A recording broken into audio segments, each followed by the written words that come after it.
My daughter stabbed her gymnastics coach with a pen during practice, and now parents are thanking her. The hospital security guard handed me a visitor badge while explaining that my 14-year-old daughter, Isla, was being treated for lacerations on her hand from gripping the pen so hard when she drove it into Coach Derek Hoffman's shoulder. I stood there in the emergency room lobby at 6:30 p.m. on a Friday, trying to understand why 3 mothers from Isla's gym were in the waiting area crying and hugging each other, and why 2 of them had already approached me to say thank you before I even knew what had happened. The guard said the police were interviewing Isla and that I'd be allowed in shortly, but first Detective Marcus Beaumont wanted to speak with me. A woman I didn't recognize grabbed my arm as I walked toward the corridor and said, "Your daughter saved mine." Then she walked away before I could ask what she meant. My phone had 17 missed calls and at least 30 text messages, most from parents I barely knew. One message from a mother named Christine Aldridge said, "I'm so sorry we didn't believe our daughter sooner. Isla's incredibly brave." I had no idea what any of this meant. 2 hours earlier, I'd been at work finishing a client presentation when the gym owner, Paul Strickland, called to say there had been an incident, and I needed to get to Mercy General immediately. I'd been driving Isla to Cascade Elite Gymnastics 6 days a week for 3 years. She'd started the sport when she was 6, bouncing on our living room furniture and begging for lessons after watching the Olympics. By 11, she was training at the competitive level with dreams of college scholarships and maybe, if everything aligned perfectly, a shot at nationals. Coach Hoffman had been her primary coach for 2 years, brought in from a prestigious program in Texas with a reputation for turning talented kids into elite athletes. He was 38 years old, married with 2 young children, and had coached 3 gymnasts who'd competed at the national level. Parents loved him because he got results. Within 6 months of taking over Isla's training, she'd moved up 2 competitive levels and was landing skills she'd struggled with for years. I trusted him completely. My husband Nathan and I both did. We'd invited Hoffman and his wife to our house for dinner. We'd written checks for private coaching sessions and training camps. We'd sat in those uncomfortable gym bleachers 4 nights a week watching him push our daughter to be better, faster, stronger. When Isla started coming home with bruises, I told myself it was normal for the sport. When she lost 12 pounds in 2 months, I'd convinced myself she was just growing and needed to adjust her diet. When she started having panic attacks before practice, I'd assumed it was performance anxiety. Detective Beaumont was a man in his mid-50s with gray hair and tired eyes who'd been with the county sheriff's department for 23 years, specializing in cases involving minors. He introduced himself and asked if we could speak privately in a family consultation room before I saw Isla. The room was small and sterile with generic landscape paintings on the walls and a box of tissues on the table, which I took as a bad sign. He sat across from me with a notebook and a manila folder and asked me to describe my daughter's relationship with Coach Hoffman. I told him it was professional, that Hoffman was demanding but effective, that Isla respected him even when his training methods were harsh. Beaumont wrote something down and asked if I'd noticed any changes in Isla's behavior over the past 6 months. I started listing things I'd rationalized away. The weight loss, the injuries, the anxiety, the way she'd stopped talking about gymnastics at dinner, how she'd started wearing long sleeves even in summer, the nightmares that had started 3 months ago that she refused to discuss. As I spoke, I watched Beaumont's expression shift from neutral to something that looked like pity, and I felt my stomach drop because I was describing my daughter's deterioration, and I'd done nothing to stop it.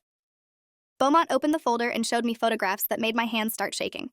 They were pictures of Isla's body taken by the emergency room nurse, bruises in various stages of healing covering her ribs, back, and thighs. Handprint-shaped bruises on her upper arms, marks on her wrists that looked like ligature injuries, a partially healed burn on her shoulder blade.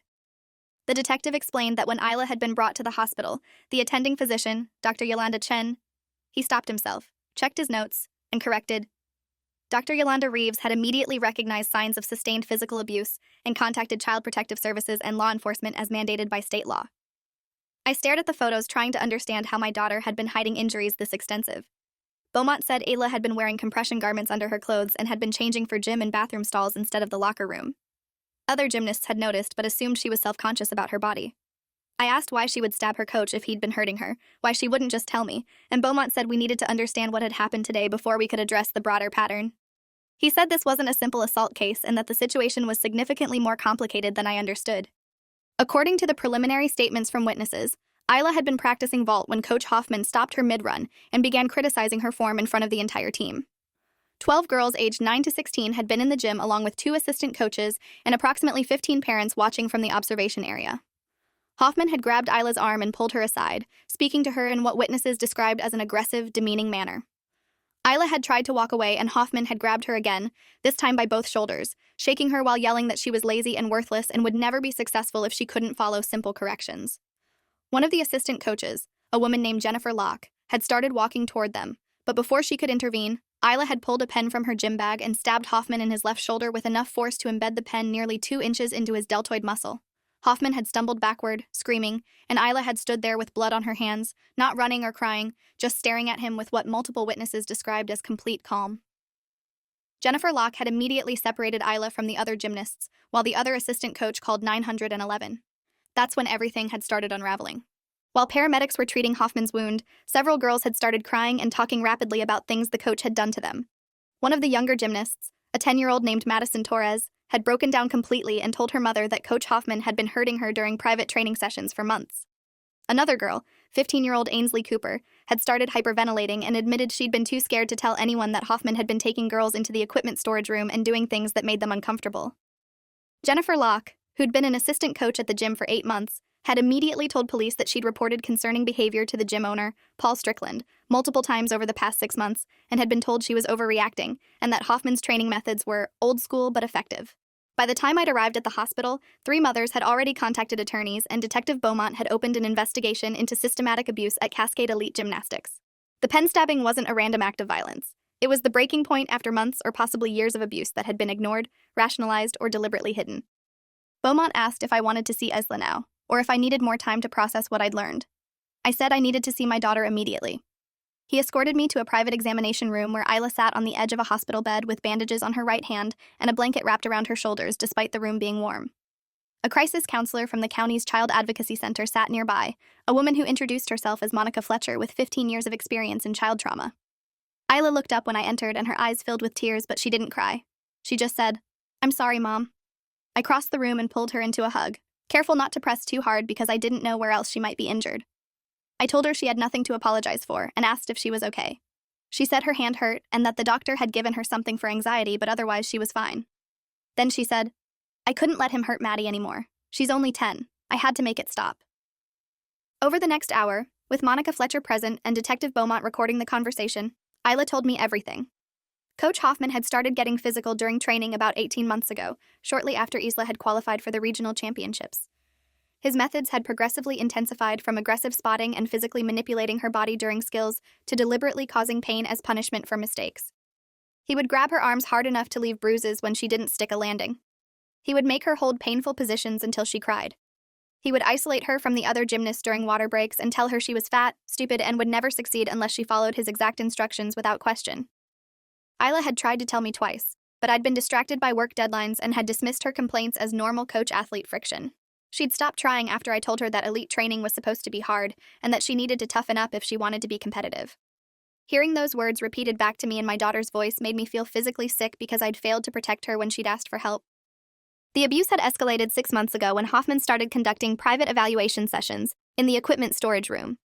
He told parents these sessions were necessary for individualized skill development and charged extra for them. I'd paid $250 per session thinking I was investing in Isla's future. During these sessions, Hoffman would lock the door and make Isla perform skills repeatedly until she was injured or exhausted. He would criticize her body, telling her she was too heavy and needed to lose weight. He would make her change clothes in front of him, claiming he needed to assess her muscle development. He would touch her inappropriately under the guise of adjusting her form, his hands lingering in places that had nothing to do with gymnastics technique. Isla had tried to refuse the private sessions, but Hoffman had threatened to kick her off the competitive team and tell other coaches in the region that she was uncoachable, which would destroy any chance of her continuing in the sport at an elite level. She'd felt trapped between enduring the abuse or losing everything she'd worked for since she was 6 years old. So she'd endured it and tried to hide the evidence from everyone who should have noticed. Isla said it wasn't just her. Hoffman had been targeting several girls on the team, always the most talented ones who had the most to lose if they spoke up. Madison Torres, the 10-year-old, had been subjected to similar treatment during her private sessions. Ainsley Cooper had experienced the same pattern of escalating physical abuse disguised as coaching. A girl who'd left the gym 4 months ago, Riley Sutton, had tried to tell her parents that Hoffman was abusing her, but they hadn't believed her because Hoffman was so respected in the gymnastics community. Riley's family had moved to a different gym, and Riley had quit the sport entirely. Isla had known about some of the other victims but hadn't realized the full scope until today. When she'd seen Hoffman grab Madison roughly during practice and seen the terror in the younger girl's eyes, something had snapped. Isla had spent 18 months being hurt and intimidated and silenced, watching other girls go through the same trauma, knowing the adults around them were either oblivious or complicit. When Hoffman had grabbed her shoulders and started screaming at her in front of everyone, she'd made a split-second decision that the only way to make it stop was to do something so dramatic that it couldn't be ignored or explained away. so she'd stabbed him with the pen she'd been using to take notes during their choreography session earlier that day. Detective Beaumont said that based on Isla's statement and the corroborating accounts from other gymnasts, he'd be recommending that the district attorney not file charges against her for the assault. The stabbing occurred in front of multiple witnesses who saw Hoffman physically grab and shake Isla, which constituted assault. Her response could be argued as self-defense or defense of others given what she knew about his pattern of abuse toward Madison and the other girls. More importantly, Beaumont said, the investigation was now focused on building a criminal case against Coach Hoffman for multiple counts of child abuse, assault, and potentially sexual assault, depending on what emerged from interviews with all the victims. He'd also be investigating Paul Strickland and the gym's management for failure to report suspected abuse, and for creating an environment that enabled a predator to operate unchecked. Beaumont said he'd been working these types of cases for over 2 decades, and that institutional cover-ups were often more damaging than the initial abuse because they allowed predators to continue harming children while the adults who could have stopped it looked the other way to protect their reputations or financial interests. I asked Isla why she hadn't told me the truth when I asked about her injuries and weight loss. She said she'd tried to tell me, but I'd been distracted and dismissive, and after a while it seemed easier to hide everything than to fight to be believed. She said Hoffman had told all the girls that no one would believe them if they reported him because he was a respected coach with an impeccable record, and they were just dramatic teenagers looking for attention or trying to avoid working hard. He'd said that if anyone tried to report him, he'd make sure they were expelled from the gym and blacklisted from competitive gymnastics. He'd shown them examples of girls who'd tried to report coaches at other gyms and had been labeled as troublemakers, losing their competitive careers and college scholarship opportunities. The psychological manipulation had been just as damaging as the physical abuse. Isla said she'd felt completely powerless until today when seeing Madison's face had made her realize that staying silent was protecting Hoffman more than it was protecting herself or the other girls. She'd decided that losing gymnastics was preferable to watching another child be traumatized. We were discharged from the hospital around 10 p.m. with instructions to follow up with Isla's primary care physician and the crisis counselor. Detective Beaumont gave me his card and said he'd be in touch within 48 hours as the investigation progressed. Monica Fletcher provided information about trauma therapy resources and support groups for families dealing with abuse cases. As we walked through the parking lot to our car, I noticed several families from the gym standing near their vehicles, talking in hushed groups. One of the mothers, Christine Aldridge, whose daughter Ainsley had been one of Hoffman's victims, approached us cautiously. She asked if she could speak with Isla for a moment. I started to say we needed to go home, but Isla said it was okay. Christine told Isla that Ainsley had finally told them everything tonight after years of hiding what Hoffman had been doing. She said they'd known something was wrong but had convinced themselves it was normal stress from competitive sports. She said Isla's courage in fighting back had given Ainsley permission to finally speak up. Christine was crying as she thanked my daughter for being brave enough to do what none of the adults had been willing to do: force everyone to acknowledge that something terrible was happening and demand that it stop. 3 more families approached us before we could leave the parking lot. Madison Torres's mother, Diana, hugged Isla and said her daughter had told her everything about the private sessions and the inappropriate touching and the threats Hoffman had made to keep her silent. She said Madison had been having nightmares and panic attacks for months, and they'd thought it was anxiety about competition. She said they'd failed to see the truth, and Isla had paid the price for all of their blindness. Another mother, whose daughter had left the gym months earlier, said her daughter Riley had tried to tell them Hoffman was abusive, but they'd dismissed her concerns as exaggeration or teenage drama. They'd only understood the truth tonight when Riley had broken down and admitted she'd quit gymnastics because she couldn't face Hoffman anymore. The mother said they owed Isla an apology for not believing their own daughter sooner, for creating an environment where girls had to be stabbed or stab someone before adults would listen. By the time we got to our car, I'd received text messages from 8 different families, all expressing gratitude that Isla had done what their own daughters had been too scared to do and what they as parents had been too blind to see. Nathan was waiting at home when we arrived, having left work early when I'd called him from the hospital. Isla went straight to her room saying she needed to sleep. Nathan and I sat at the kitchen table and I told him everything I'd learned. He'd been even more enthusiastic about Hoffman's coaching than I had, praising his results and dismissing concerns as overprotectiveness. He'd been the one who'd encouraged Isla to stick with the private sessions even when she'd seemed reluctant. Now he sat with his head in his hands, processing that he'd paid a predator to abuse our daughter and had ignored her attempts to tell us the truth. We didn't sleep that night. We spent hours reading through old text messages and emails, seeing all the signs we'd missed or rationalized. A message from Isla 6 months ago: "I don't want to do private sessions anymore." My response: "We've already paid for them and Coach Hoffman says they're necessary for your progress." An email from 3 months ago where Isla had asked if she could switch to a different gym. Nathan's response: "You're so close to regionals, let's talk about this in the off-season." Every instance where our daughter had tried to communicate that something was wrong and we'd prioritized her gymnastics career over her safety. The gym was closed on Saturday pending investigation. Detective Beaumont called to inform us that they'd executed a search warrant at Cascade Elite Gymnastics and had seized computers, financial records, and surveillance footage. They'd also searched Coach Hoffman's home and vehicle. Beaumont said the preliminary evidence was damning. They'd found photographs of gymnasts on Hoffman's personal computer, including images taken during private sessions that had no legitimate coaching purpose. They'd found journals where Hoffman had documented his training methods, including detailed descriptions of punishments he'd inflicted on girls who didn't meet his standards. They'd found text messages between Hoffman and Paul Strickland where the gym owner had been informed of concerning behavior and had explicitly chosen to ignore it because Hoffman's coaching was bringing in revenue and prestige. Beaumont said they'd be interviewing all current and former gymnasts from the past 5 years to determine the full scope of victims. He said based on what they'd already uncovered, Hoffman would likely be charged with multiple felonies and could face decades in prison. The story broke in local media on Sunday morning. A reporter from the Tribune had been monitoring police scanner traffic and had picked up mentions of the incident at the gymnastics gym. The initial story was brief, mentioning that a coach at a local gym had been stabbed by a student during practice and that an investigation into potential abuse was underway. By Sunday afternoon, the story had exploded across social media. Parents from other gymnastics programs started coming forward with stories of similar abuse by different coaches. Former gymnasts who'd aged out of the sport years ago began sharing their own experiences of being physically and emotionally abused by coaches who were protected by gym owners and governing bodies that prioritized winning over athlete safety. The USA Gymnastics Organization issued a statement saying they took abuse allegations seriously and would be cooperating fully with law enforcement, which rang hollow given their well-documented history of covering up abuse scandals at every level of the sport. By Monday morning, our story was national news. Teen gymnast stabs abusive coach, exposes systematic abuse, was trending on multiple platforms. Isla's identity was protected as a minor, but details about the case were everywhere.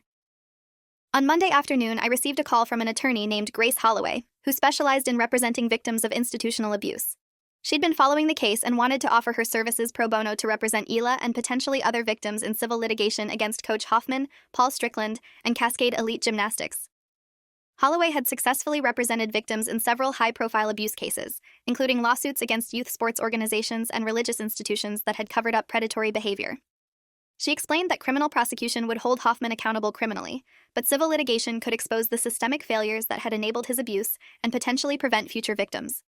She said the fact that Jennifer Locke had reported concerns to Paul Strickland multiple times and been ignored created clear liability for the gym. The fact that other parents had raised questions about Hoffman's methods and been dismissed showed a pattern of institutional negligence. Holloway said she'd need to interview all the victims and review the evidence, but she believed we had a strong case for both compensatory and punitive damages. I asked Isla if she wanted to pursue legal action. She'd spent the weekend in her room, mostly sleeping but occasionally emerging to eat or sit with us in silence. The crisis counselor had warned us that trauma responses varied and that Isla might experience delayed emotional reactions once the initial shock wore off. Isla said she wanted to do whatever would prevent Hoffman from hurting anyone else and whatever would make sure people understood that the gym had known what was happening and had chosen to protect the coach instead of the athletes. She said she wanted other girls to know they didn't have to stay silent when adults were hurting them, that speaking up mattered even when it felt impossible. So we agreed to meet with Grace Holloway and coordinate with the other families who were considering legal action. By Wednesday, Detective Beaumont had interviewed 23 current and former gymnasts from Cascade Elite Gymnastics. 14 of them reported experiencing some form of abuse by Coach Hoffman, ranging from verbal and emotional abuse to physical assault and inappropriate touching. 8 reported being subjected to the private training sessions where the abuse was most severe. 3 girls described sexual assault. The youngest victim was 9 years old when the abuse began. The oldest was 17 when she finally left the gym. The pattern was consistent. Hoffman targeted talented, dedicated athletes who had significant time and emotional investment in the sport. He isolated them through private sessions. He used physical punishment disguised as training. He manipulated them psychologically by threatening their gymnastics careers.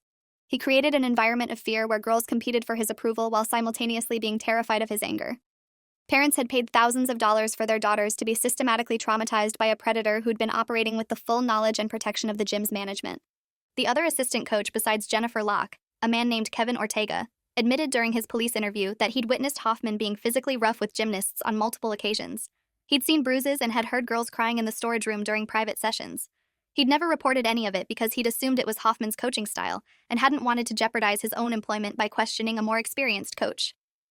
Jennifer Locke provided documentation of the reports she'd filed with Paul Strickland, including emails dating back 8 months where she'd expressed concern about Hoffman isolating young girls and the visible injuries some gymnasts were displaying.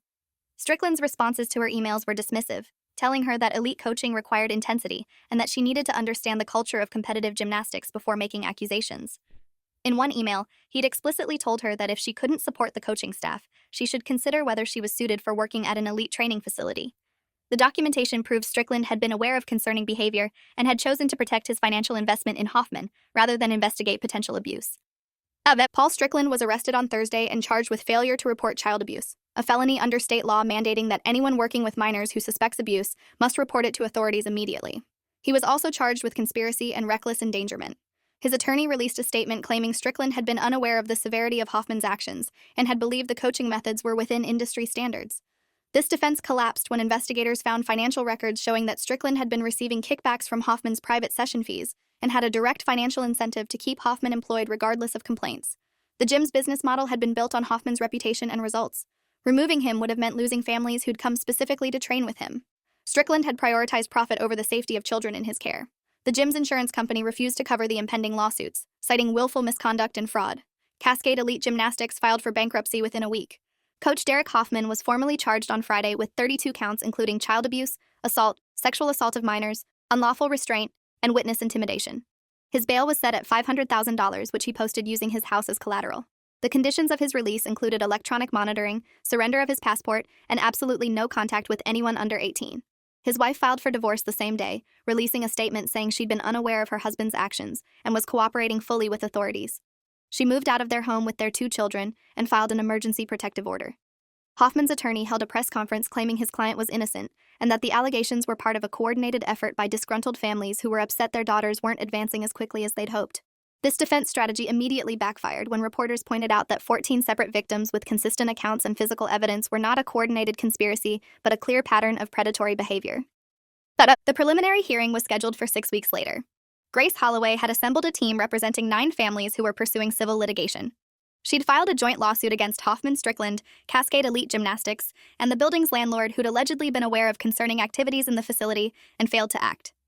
The lawsuit sought compensatory damages for medical expenses, therapy costs, and emotional distress, plus punitive damages intended to punish the defendants and deter similar behavior by other institutions. Holloway explained that civil cases had a lower burden of proof than criminal cases, requiring only preponderance of evidence rather than beyond a reasonable doubt. She said the documentation from Detective Beaumont's investigation combined with testimony from victims and witnesses would likely result in a settlement before trial because the defendant's liability was so clear. Isla started therapy with Dr. Patricia Langford, a psychologist specializing in childhood trauma and PTSD. Dr. Langford explained that Isla's stabbing of Coach Hoffman was a trauma response, specifically a fight response after months of being in freeze mode where she'd felt powerless to escape the abuse. She said Isla would need to process not only the abuse itself, but also the complex emotions around having committed an act of violence, even justified violence in self-defense. Isla was struggling with guilt over hurting Hoffman, despite understanding intellectually that her actions had protected other children. She was also processing betrayal by the adults who should have protected her, and anger at herself for not speaking up sooner or more forcefully. Dr. Langford said these were normal responses to trauma and institutional betrayal, and that healing would take time. The other families were going through similar processes. Diana Torres had taken Madison to a pediatric specialist who documented evidence of physical abuse, including healed fractures in her ribs and fingers. The specialist reported the injuries to Child Protective Services and confirmed they were consistent with repeated physical trauma over an extended period. Madison had been telling her body's story even when she couldn't tell it with words. Ainsley Cooper was hospitalized briefly for severe anxiety and disordered eating that had developed as a result of Hoffman's abuse and his constant criticism of her body. Riley Sutton, who'd left the gym months earlier, came forward with her family to join the lawsuit. She'd quit gymnastics entirely after her parents hadn't believed her initial reports about Hoffman, and she'd been in therapy for depression ever since. Learning that other girls had experienced the same abuse and that Isla's actions had finally exposed the truth had been validating for Riley, but it had also brought up intense emotions about the months she'd spent being dismissed and doubted. The media attention intensified as more details emerged. A journalist from a national sports network produced an investigative segment about abuse in competitive gymnastics, using our case as a central example, while also documenting systemic failures across the sport. The segment interviewed former elite gymnasts who described similar patterns of abuse at prestigious training facilities across the country. They talked about coaches who used physical punishment, psychological manipulation, and sexual abuse as tools to control young athletes. They described governing bodies that ignored complaints and prioritized medals over athlete welfare. They showed how parents were often complicit either through ignorance or because they'd become so invested in their children's success that they rationalized warning signs.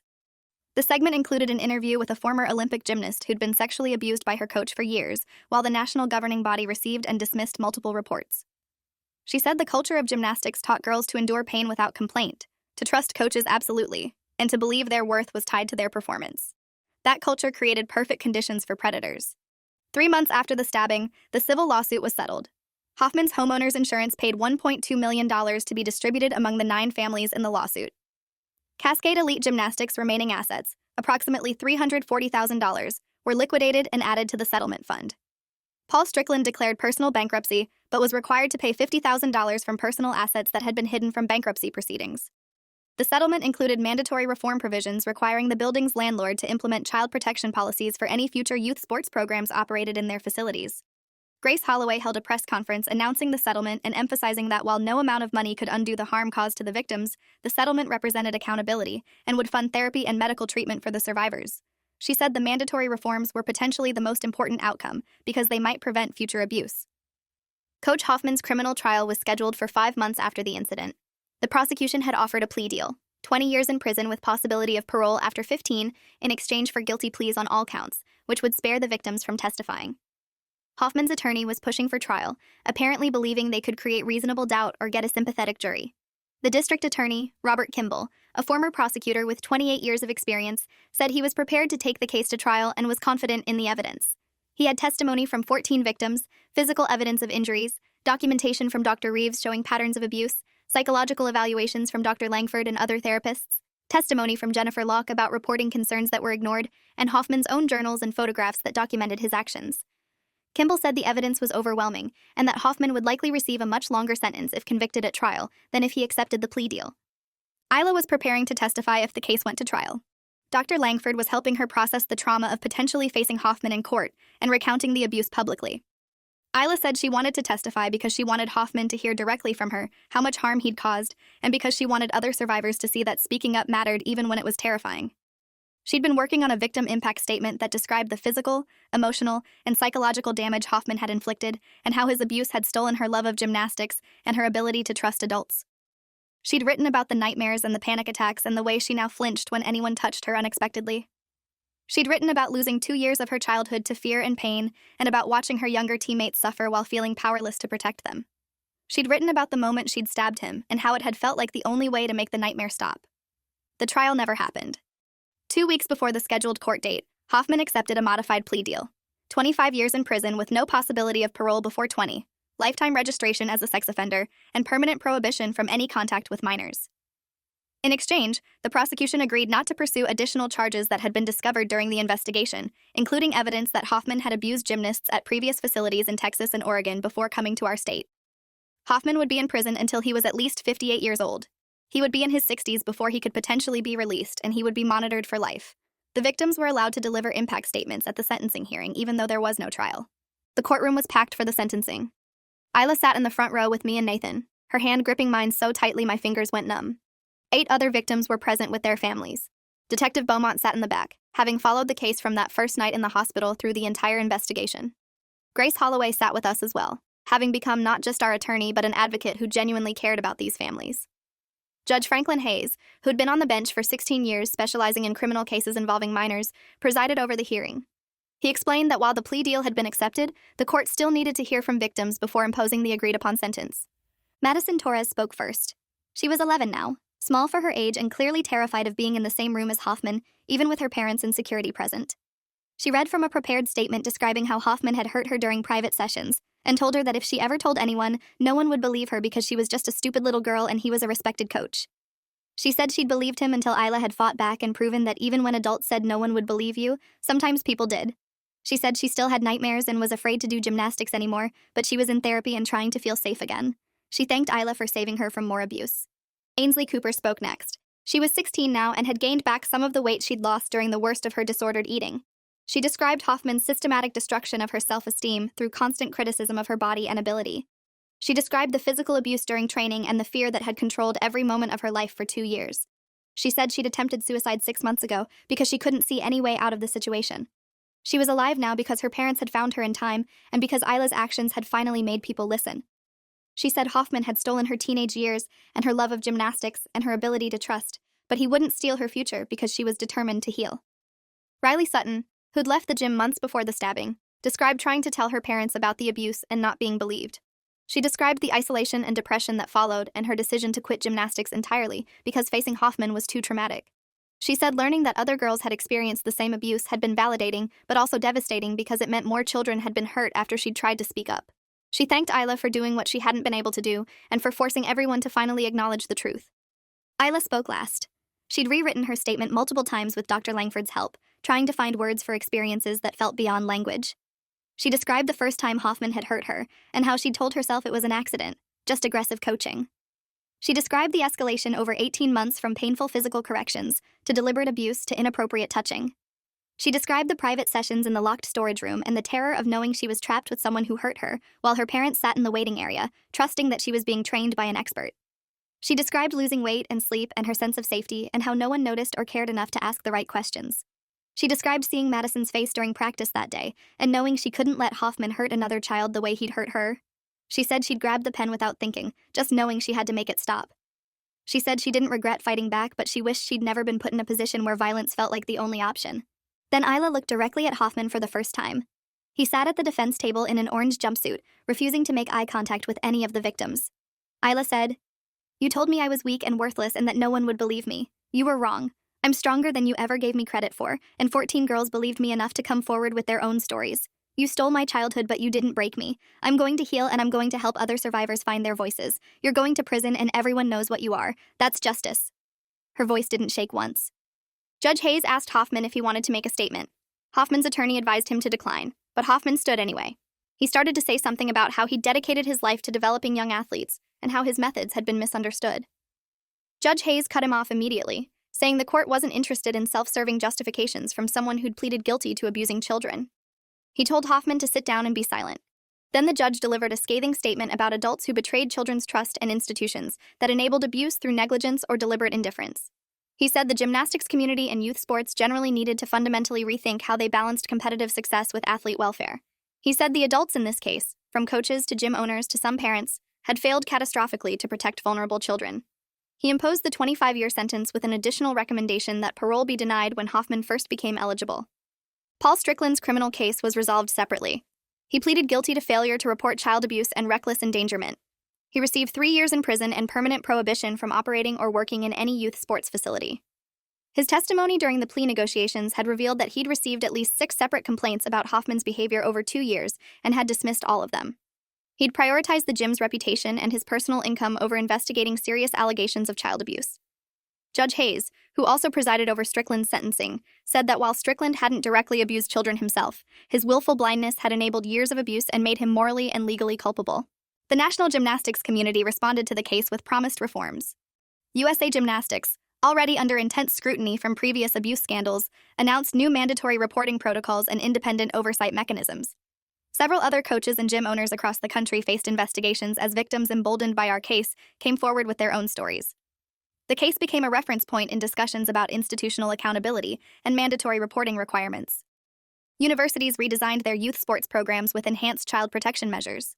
Legislation was proposed in multiple states to strengthen oversight of youth athletics facilities and increase penalties for failure to report suspected abuse.